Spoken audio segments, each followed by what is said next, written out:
As it is told, God created man in his own image in the Garden of Eden.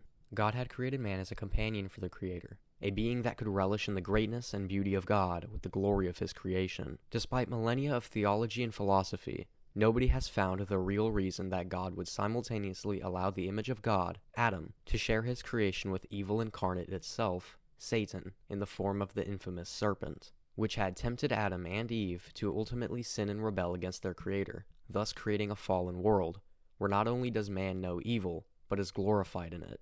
The Christian devil has been interpreted in many different ways throughout history. Common examples you will see are large red beasts, often resembling an amalgamation of animal and man, much like how the beast is portrayed in Revelation. Oftentimes the devil is characterized as bearing the head of a goat, like Baphomet, whom is seen as having a man's body with breasts. These representations of a man and animal crossover perfectly depict Satan as an embodiment of disgust and perversion, which takes God's holy creation and alters it completely, becoming an ultimate abomination to God. Beelzebub, depicted in scripture as the Lord of Demons, translates in Hebrew to Lord of Filth. The definitive characteristic of Satan is that he embodies everything God disdains. The book I will be talking about today takes us to the American frontier in the 1850s, a time riddled with violence on all sides. Battles between white settlers, American Indians, and Mexicans. Barren wastelands and scorching deserts are vast across the undeveloped country. Lawlessness is common and very profitable.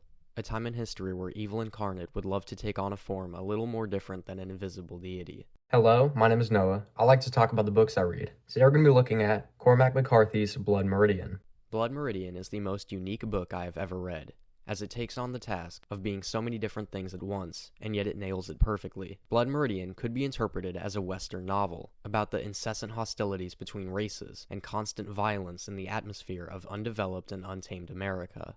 Blood Meridian also functions very well as an almost cosmic horror, making constant references to the Bible and theology underneath the surface. Blood Meridian may have a protagonist, but in reality, all the characters in this book are objectively bad people, the likes of murderers and thieves, mostly guided by a sense of tribalism and selfish success. Among the book's cast of despicable characters is also the standout, ultimate villain of not just the novel, but of also history itself. Blood Meridian follows the kid, an unnamed 14-year-old drifter who is constantly getting into trouble. One day the kid finds himself joining up with an army under Captain White, who is preparing to fight the Mexicans despite the Mexican-American War being over. While the kid is serving under Captain White in Texas one day, he finds himself being the sole survivor of a ruthless attack from well-armed Mexican forces, while the rest of the kid's comrades are completely wiped out. Mexican authorities find the kid and send him off to a filthy jail. It is in this jail in Chihuahua where we find the Glanton gang. The Glanton gang is comprised of scalp hunters. Among them is John Glanton, the leader of the posse, Toadvine, a long-haired deviant, Tobin, a former priest, and many other members of less notoriety. Most interesting among the group is Judge Holden, an extremely tall, completely hairless, sheet-white man of spectral intelligence. The first interaction seen in the book with Judge Holden is in a tent revival where a reverend is giving a sermon. Among the audience is the kid. From within the crowd, a massive ghostly white figure arises and accuses the preacher of preying on young girls. Judge Holden demeans the man as a fraud and a criminal. This man is no clergyman. He is a fraud, a transgressor in the sight of God. The judge comes off as very well-spoken and as a voice of authority. Soon the entire crowd has turned against the preacher, as they start throwing things at him. The preacher flees the tent with his reputation completely ruined. Afterwards, Judge Holden finds himself in a nearby tavern. When asked what happened to the preacher, Judge Holden reveals that he had never laid eyes on the man until today. The judge had made the entire thing up and did it with absolute moral indifference. The first interaction with the judge is a perfect way to set up his character for the story going forward. The judge had found entertainment in the chaos that he had caused within that tent and destroyed the reputation of an innocent preacher. This scene with Judge Holden happens before the kid winds up in Chihuahua, where he meets the Glanton gang. The gang rides up into the prison, willing to pardon and pay anyone willing to join them in killing and scalping Apache Indians, contracted by the Chihuahua government. The gang takes a liking to the kid, who has already killed people and seen warfare. After the kid is inducted into the gang, we quickly see how the gang functions.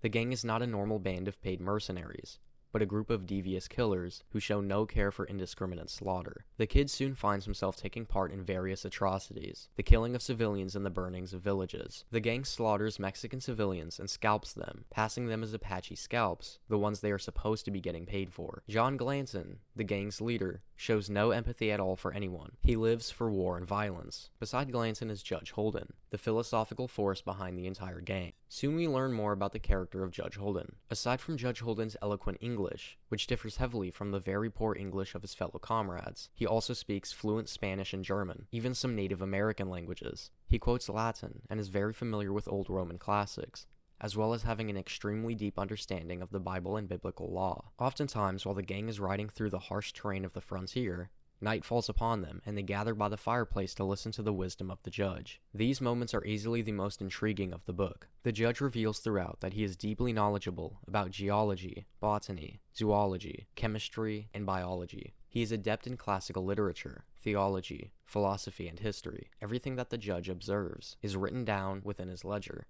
Judge Holden's rifle, one that is portrayed to be far better than his contemporaries, is implied to be custom made by himself, featuring engravings in German. He can create effective gunpowder from scratch.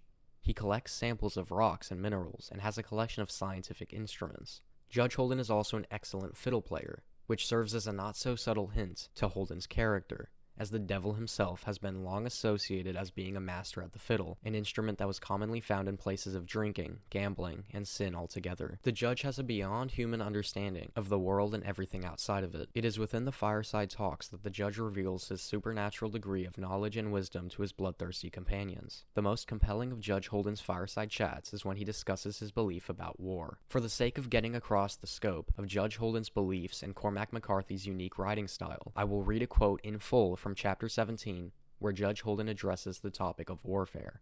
Men are born for games, nothing else. Every child knows that play is nobler than work. He knows too that the worth or merit of a game is not inherent in the game itself, but rather in the value of that which is put at hazard. Games of chance require a wager to have meaning at all. Games of sport involve the skill and strength of the opponents, and the humiliation of defeat and the pride of victory are in themselves sufficient stake, because they inhere in the worth of the principles and define them. But trial of chance and trial of worth, all games aspire to the condition of war, for here that which is wagered swallows up game, player, and all. Suppose two men at cards, with nothing to wager save their lives. Who has not heard such a tale? A turn of the card. The whole universe for such a player has labored clanking to this moment which will tell if he is to die at that man's hand or that man at his. What more certain validation of a man's worth could there be? This enhancement of the game to its ultimate state admits no argument concerning the notion of fate. The selection of one man over another is a preference absolute and irrevocable, and it is a dull man indeed who could reckon so profound a decision without agency or significance either one. In such games as have for their sake the annihilation of the defeated, the decisions are quite clear. This man holding this particular arrangement of cards in his hand is thereby removed from existence. This is the nature of war, whose stake is at once the game and the authority and the justification. Seen so, war is the truest form of divination. It is the testing of one's will and the will of another within that larger will, which because it binds them is therefore forced to select. War is the ultimate game because war is at last a forcing of the unity of existence. War is God.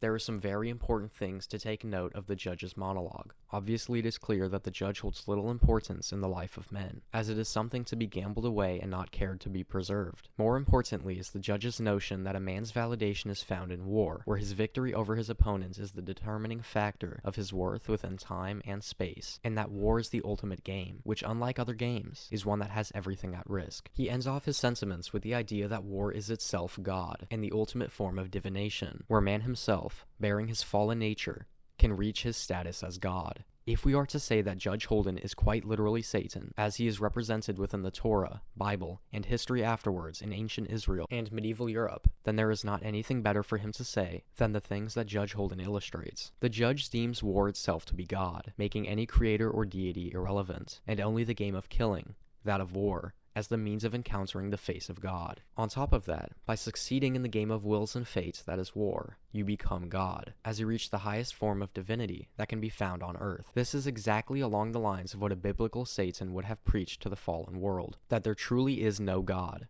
and that divinity is to be found within slaughter and sin. In reaching the state of divinity that the judge describes, you become much like Satan himself, who had once been one of God's top-ranking angels, and yet he thought himself better than God, and created an army of rebellious angels to fight a war against God, in which Satan would lose and be cast down from heaven, only to find himself, as Paul describes in 2 Corinthians, to be the god of this world, which is one of sin and evil. The characteristics of Satan are present within the words of the judge, as Satan would make it a priority of his to negate the idea that God exists, and even better, to create idolatry instead, with that of warfare, an idea that would resonate very well with the bloodthirsty bandits of the old American West, who profited off the deaths of their enemies. God created life with value, and Judge Holden, seeing the bloodshed of not just soldiers, but also innocent men, women, and children as a necessity in the climbing of ranks within the fallen world. God despises the shedding of blood, and Satan, being the antithesis of God, is glorified in bloodshed, and is seen throughout history to be honored by human suffering and sacrifice, in many ways indirectly, through idols like that of Moloch, who was the infamous idol that would be used to sacrifice newborn babies to.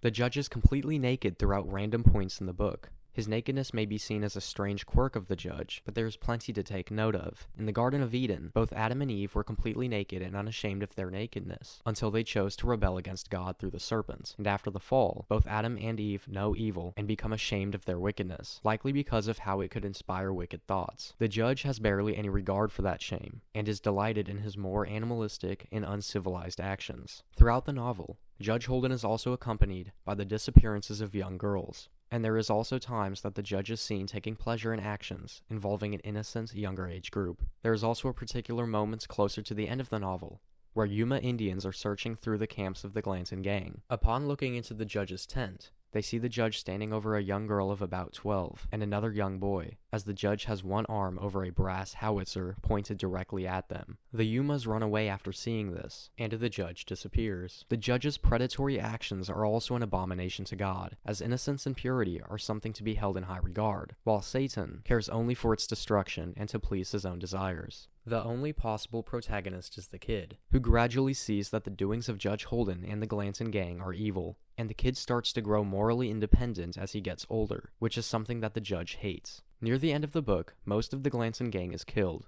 including Glanton himself. After a brutal attack by Yuma Indians, the only members left are Judge Holden, the kid, and the ex-priest Tobin. At this point, the kid and Tobin have turned against the judge, seeing the judge's complete indifference to suffering after the attack by Yuma Indians. Scattered in the desert, Tobin tells the kid to resist the judge at all costs, and suggests that the kid should kill the judge if he can. This does not work out, and by the end of the novel, we follow the kid's life after he has left the gang, with the fate of Tobin left ambiguous. The kid gets older, and his life resembles very little of what it did when he was in the Glanton gang. One day the kid, who is now a man, is in Fort Griffin, Texas, in likely the late 1870s, a decade after the American Civil War, and 2 or 3 decades after the activities of the Glanton gang. The man has spent these better years of his life as a somewhat more compassionate person, at least in comparison to his former years, and has lived a quiet life, mostly as a drifter. He goes into a saloon at Fort Griffin, and notices a strikingly familiar figure in the saloon. The saloon is filled with men playing cards, a woman cranking a barrel organ, and a bear on a board stage. The man orders a whiskey.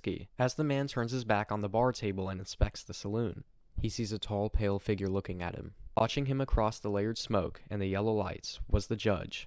He was sitting at one of the tables. He wore a round hat with a narrow brim, and he was sitting among every kind of man, herder and bullwhacker, and drover and freighter and miner and hunter and soldier and peddler and gambler and drifter and drunkard and thief.